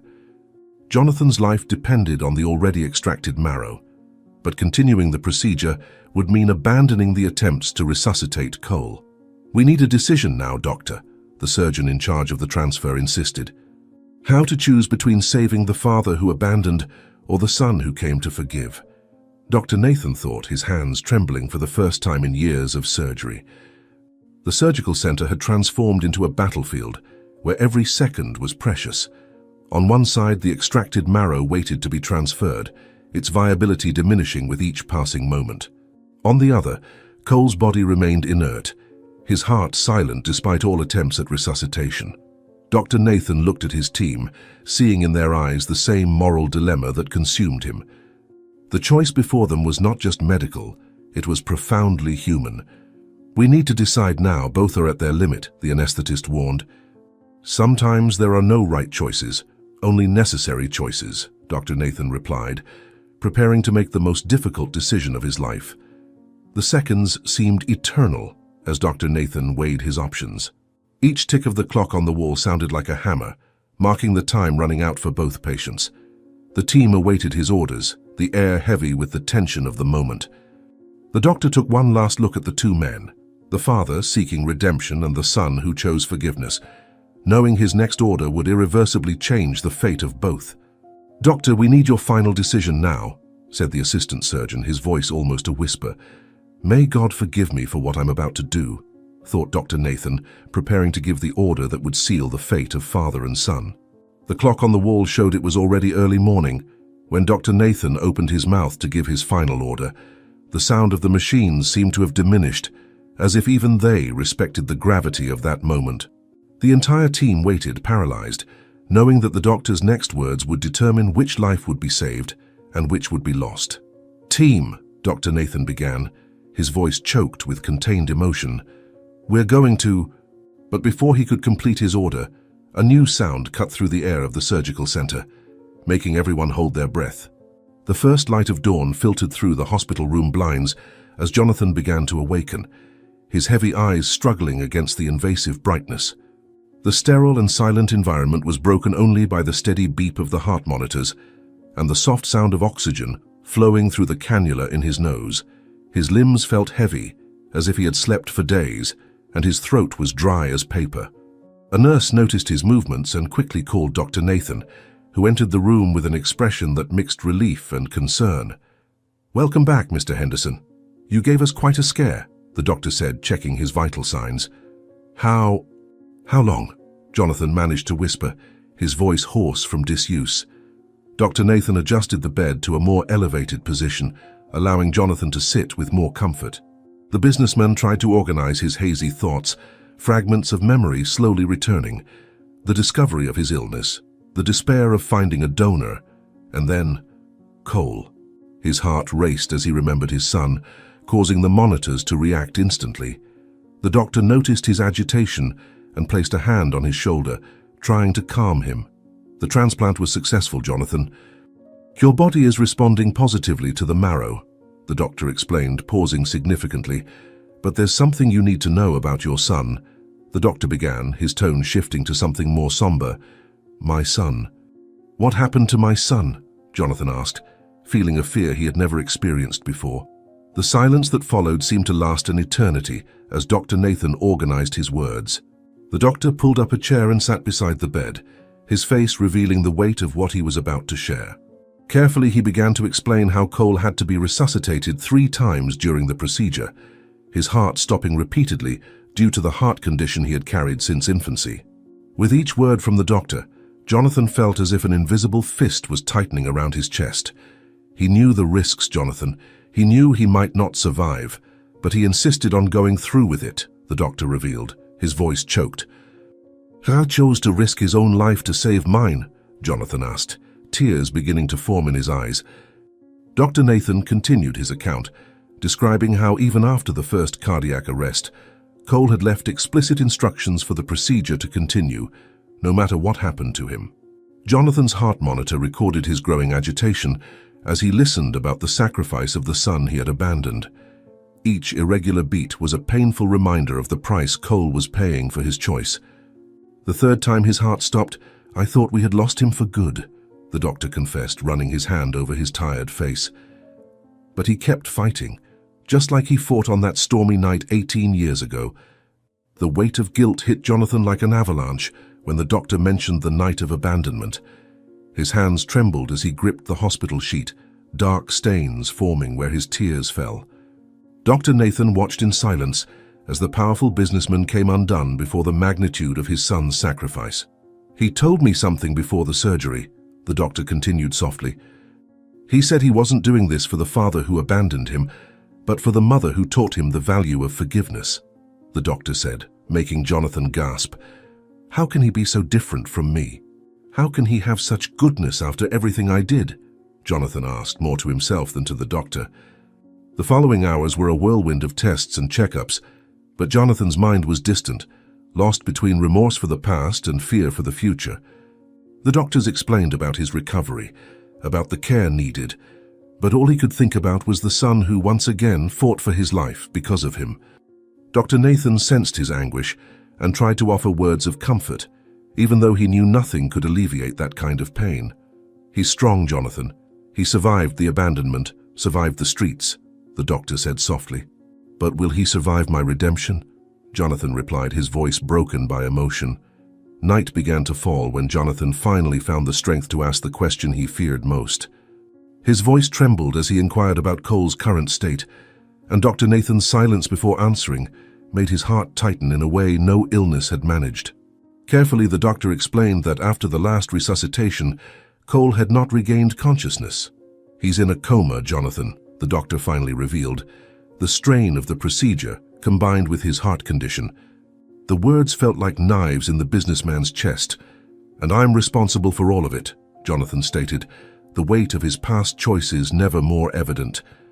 In the twilight of the room, Jonathan watched the city through the hospital window, the lights beginning to come on one by one like artificial stars. His empire was out there, all those buildings and companies he built at the cost of his humanity. Now none of that mattered. His son, the baby he had abandoned on a stormy night, had grown into a better man than he had ever been. "Can I see him?" he asked Dr. Nathan, who still remained in the room. "Tomorrow, when you're stronger." "But I need you to understand, he may not wake up," the doctor replied, the cruel truth weighing in every word. The heart monitor continued its steady beep, marking the beats of the heart that now carried the marrow of his son. Jonathan felt each beat as an accusation, each pulse reminding him of Cole's sacrifice. Dr. Nathan prepared to leave when the businessman called him one last time, his voice laden with an emotion he had never allowed others to see. "Doctor, tell me the truth. Does he have a chance?" Jonathan asked, clinging to any thread of hope. "Medicine has its limits, Jonathan. Now all we can do is wait and pray," the doctor answered, leaving the room in silence except for the relentless sound of the monitor, reminding Jonathan that his heart kept beating at the cost of his son's sacrifice. Days later, as soon as the doctor cleared him for a visit, Jonathan's footsteps echoed through the silent hospital corridors as he approached the ICU where Cole was admitted. His movements were slow, still recovering from the surgery, but each step was driven by an urgency that overrode any physical discomfort. Dr. Nathan walked by his side, monitoring his vital signs and ready to intervene if necessary. When they finally reached the door to the room, Jonathan stopped, his heart, now functioning thanks to his son's marrow, beating erratically. Through the glass, he could see the young man lying motionless, connected to various machines. "Are you sure you're ready for this?" the doctor asked, concerned. "I'm not ready, doctor, but he's waited 18 years for this moment," Jonathan replied, his voice choked. The sound of the machines filled the room as Jonathan entered. His legs trembled as he approached the bed, each step seeming harder than the last. Cole was pale, his breathing maintained by machines, but there was a serenity on his face that reminded Jonathan of Hannah. He sat in the chair beside the bed, his hands hesitating before touching his son's hand for the first time in 18 years.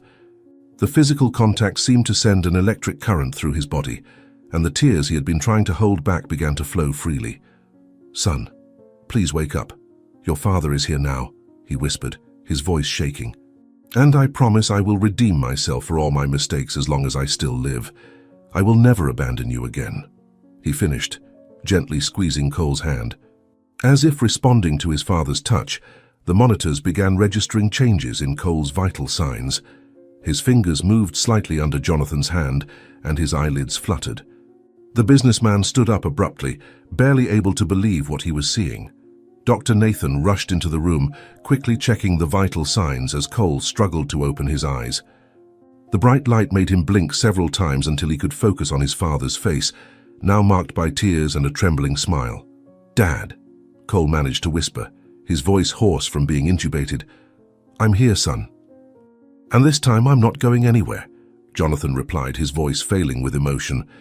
Jonathan sat on the edge of the bed, his hands still holding his son's, as if fearing he might disappear. The words he had rehearsed during so many nights at the hospital seemed inadequate in the face of the moment's magnitude. His body trembled with suppressed sobs as he tried to find strength to express 18 years of regret. "Cole, I know I don't deserve your forgiveness.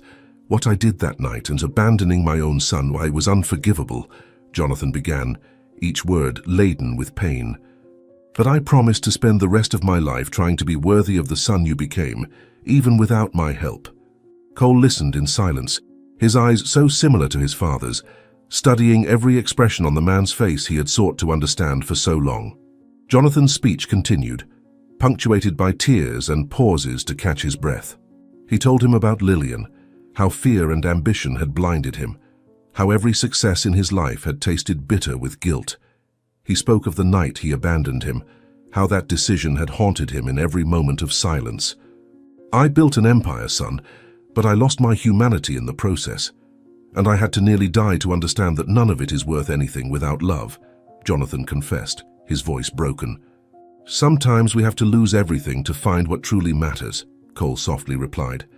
The following days were a slow process of recovery for both of them.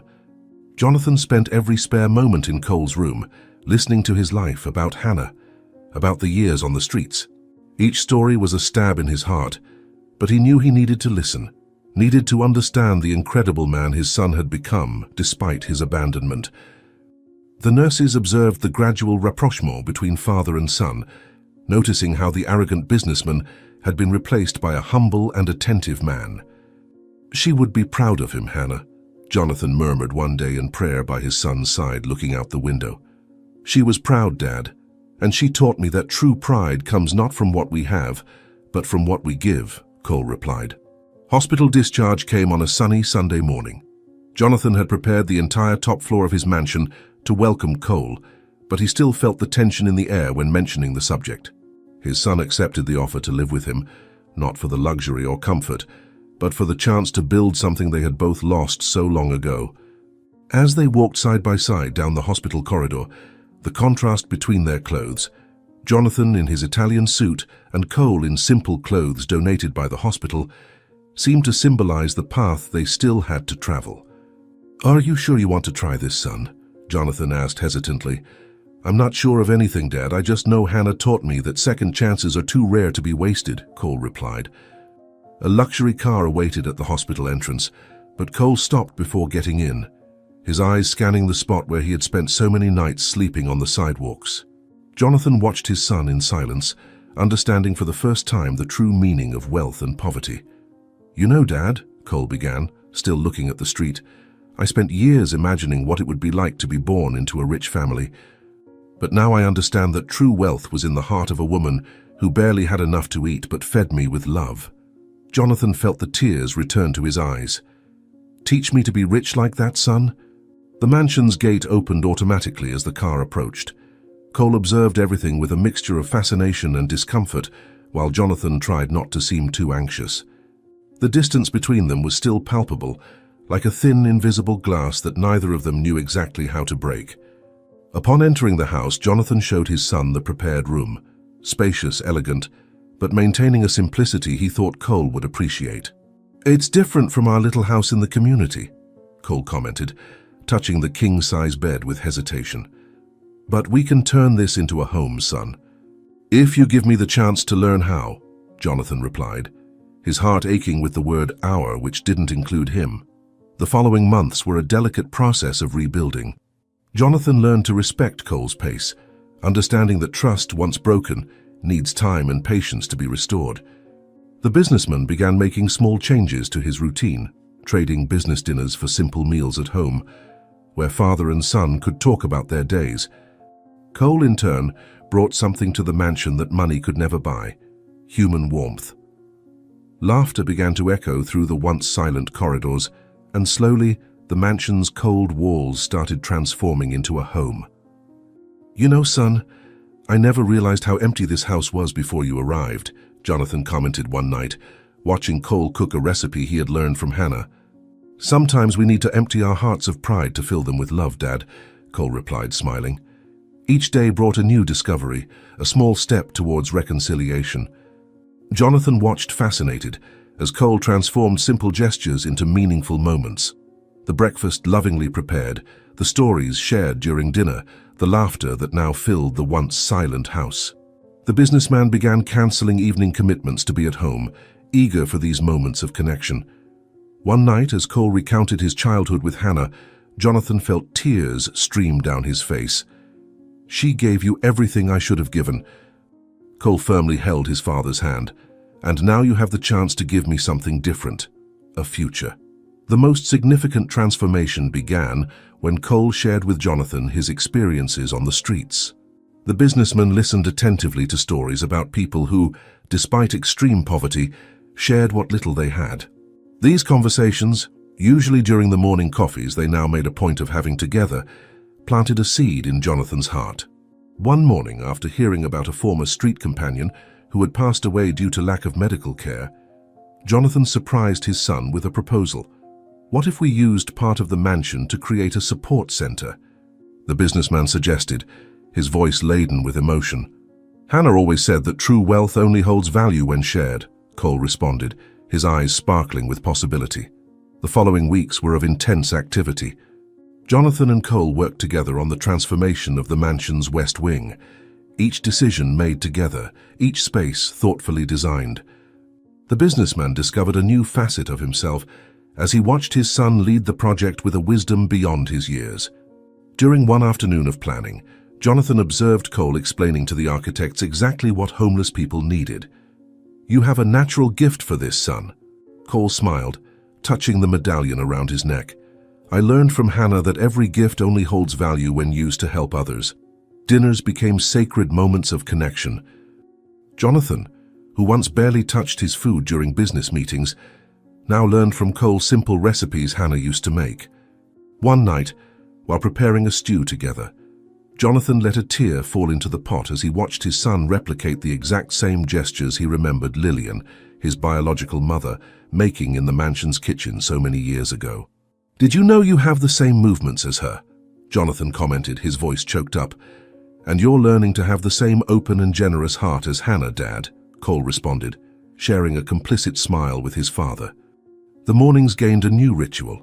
Father and son walked through the mansion's gardens, planning how to transform each space to host people in vulnerable situations.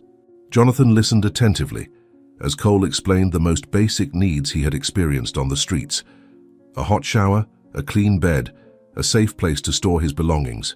During one of those walks, they stopped under a large tree where Jonathan used to play as a child. "You know, son, I spent my entire life building walls, and you're teaching me to build bridges," Jonathan reflected, his voice laden with emotion. "Because bridges connect us, Father, while walls only isolate us," Cole replied, resting his hand on his father's shoulder. The transformation of the mansion was happening not only in the physical space, but mainly in the hearts of its inhabitants. Jonathan began to bring different stories home, no longer about million-dollar acquisitions, but about people he had helped during the day. Cole noticed how his father spent more time in his private office, reviewing social projects than in board meetings. One night, as he walked past the half-open door, he saw Jonathan crying over a folder of documents. "These are the papers of your birth," the father explained upon seeing him. "I'm turning all the companies into a social fund, with you as the principal manager." The news of the mansion's transformation into a support center shook high society. Jonathan's old friends questioned his sanity. Some even suggested that Cole was manipulating him to obtain his fortune. On one such occasion during a business lunch, Jonathan surprised everyone by standing up in the middle of the meal. "My son taught me that the true inheritance is not the possessions we leave behind, but the lives we transform. Whoever doesn't understand that no longer needs to be a part of my circle." When he arrived home and recounted what happened, Cole hugged his father tightly. "Now you are truly the richest man I know." The renovations in the West Wing were progressing rapidly. Each room being prepared carried a bit of Cole's experience on the streets and Jonathan's management experience. The two spent hours discussing every detail, from the furniture arrangement to the training programs they would offer. During the installation of the first beds, Jonathan found Cole sitting on one of them, crying silently. "These are tears of gratitude, Father. Thinking about how many nights on the streets I dreamed of having a place like this to sleep." The businessman sat down beside his son, holding his hand. "Forgive me for every night you spent in the cold. I promise to spend the rest of my life trying to make up for each one of them." At the center's inauguration, the mansion that was once a symbol of power now overflowed with hope. Dozens of homeless people were the first to cross the gates, greeted personally by father and son. Jonathan and Cole, side by side, wearing their identical medallions, watched their lives intertwine for a greater purpose. A lady approached, tears in her eyes, thanking them for the opportunity to start over. "Hannah would be proud," Cole whispered, squeezing his father's hand. "She is, son. And this time we'll make a difference together," Jonathan replied, as the first rays of sun illuminated the beginning of a new journey. Time proved that the true miracle was not just Jonathan's physical healing or the mansion's transformation into a support center. It was the reconstruction of the love between father and son. Cole found in Jonathan not only the biological father who had abandoned him, but a man transformed by the power of forgiveness. Jonathan discovered in Cole not just the son he had almost lost, but the teacher who taught him the true meaning of wealth. The medallions they wore were no longer symbols of abandonment, but silent witnesses that love, when true, has the power to rewrite stories and heal the deepest wounds. "You know, Dad," Cole said one afternoon, observing the activity at the center, "Hannah always used to say that love is the only thing that multiplies when you divide it." Jonathan embraced his son, his eyes welling up. "And you, my son, taught me that it's never too late to learn to love." If you enjoyed this story, we invite you to like this video and subscribe to our channel. Your support motivates us to continue bringing exciting stories almost every day. Don't miss the next surprising narrative that is about to appear on your screen. We are immensely grateful to have you here with us. Now you can click on the links that are appearing on the screen right now. We have a special selection just for you, filled with valuable stories and guaranteed entertainment. See you there.